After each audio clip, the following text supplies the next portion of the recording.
Hey there everybody, this is Death Jester, and what you're looking at right now is my second completed Vanguard veteran. In truth, I actually finished him a week and a half, 2 weeks ago, but I've only just now been able to get around to making a video to showcase him.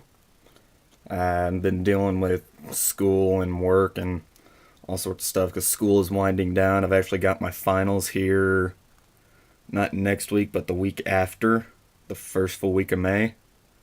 Then after that, I'll be able to devote much more time to being able to paint up the rest of my miniatures. Well, I guess not the rest. I've got too many to be able to paint over the course of summer, but I will definitely work on it. Anywho, let's show this guy off.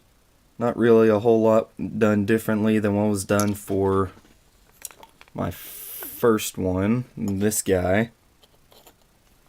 The same processes, just mainly dry brushing, a couple of washes here and there. I made him do a little spin there, my bad. The one thing done differently, if I can remember what it was. I think it was it was the skull right there on his belt. Kind of screwed up on that.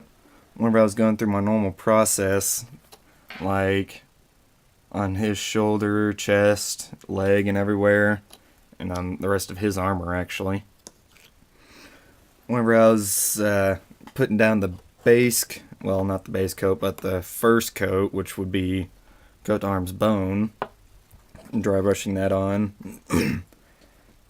and then going for the second coat, which was ceramite white from Citadel. There's a bit too much white left on the very tip of the paintbrush that I did not notice, because I thought I had gotten most of it off to dry brush the detail on. So this skull right there as a process was way too white. So what I did was I put a shade of Drakenhof Nightshade, I believe, over, and then did another quick dry brush of white. This time I made sure to get most of the white off the brush, even off the tip, so that didn't happen again.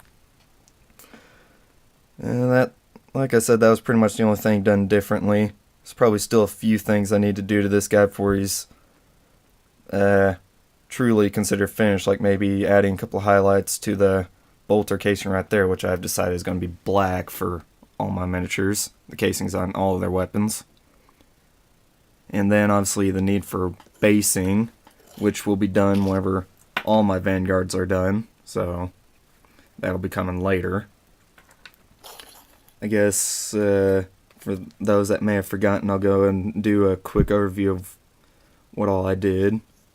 Purity seals up first was a dry brush of coat to arms flesh over Abaddon black, then a dry brush of ceramite white over that. I applied the text with the sharpened points of toothpicks, because I don't have any brushes that have fine enough detail points to be able to do that. So I just figured, hey, why not? And then I put a wash of Agrax Earthshade to make it look like weathered parchment. At least that's what it looks like in my opinion. The wax seals were pretty simple. It was just, I believe, Nauseous Blue from Coat to Arms was the first layer.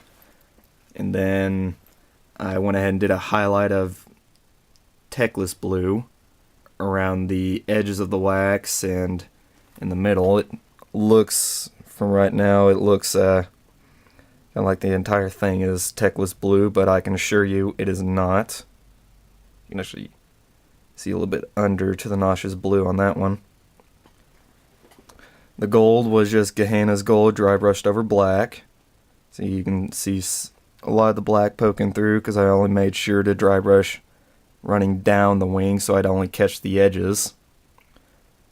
The red, nothing special about it, just several layers of Coat to Arms Vampire Red since it's so watered down, which isn't a bad thing. Well, kind of, but not really. The little rope right there, since these were Death Company Marines, so there's usually some blood vials or something hang off the ropes that I had to remove. But since it's just the rope, I just did a quick dry brush of Vampire Red over them. Give them some color, but not make them too special. Oh yeah, I just remembered, the tabard. Yeah, the tabard. That was basically done the same way I did the purity seals. It was one layer of Noxious Blue, then it was Techless Blue, dry brushed over onto the main parts on the folds. Had to leave a little bit of Noxious Blue poking through right there in the creases, give it a little bit of that shadowed look in the folds. And then I went over with a wash of Druchii Violet to get it to the shade it is now. Then the skulls, I went over my process earlier. It's just coat to arms, bone, first layer dry brushed, and then Citadel White. The purple is coat to arms poison purple with Druchii Violet wash. And that's pretty much it. There was supposed to be something right there in the center of his chest plate on the where the gold is, where that little alcove. That was a blood drop, but I had to dig that out since they're not Blood Angel successors. And, well, oh yes, the OSL effect. I almost forgot about that. That was done with Citadel Macragge Blue, dry brushed in first over black. Then it was Techless Blue, dry brushed in over that, and then Ceramite White. I actually think this one came out better than on his. I'm getting better at it. It really does look pretty nice. I like that little effect. And with practice, with much more practice, it'll be looking a lot better, a lot sharper. So that's my quick video on his progress. I've gotten much more work done on him over these past few weeks since he's been done. So he will be done soon. Got a nice little OSL effect going on his plasma pistol as well. Alright, that's pretty much it. Like, comment, subscribe. Constructive criticism is always welcome. Thank you for watching.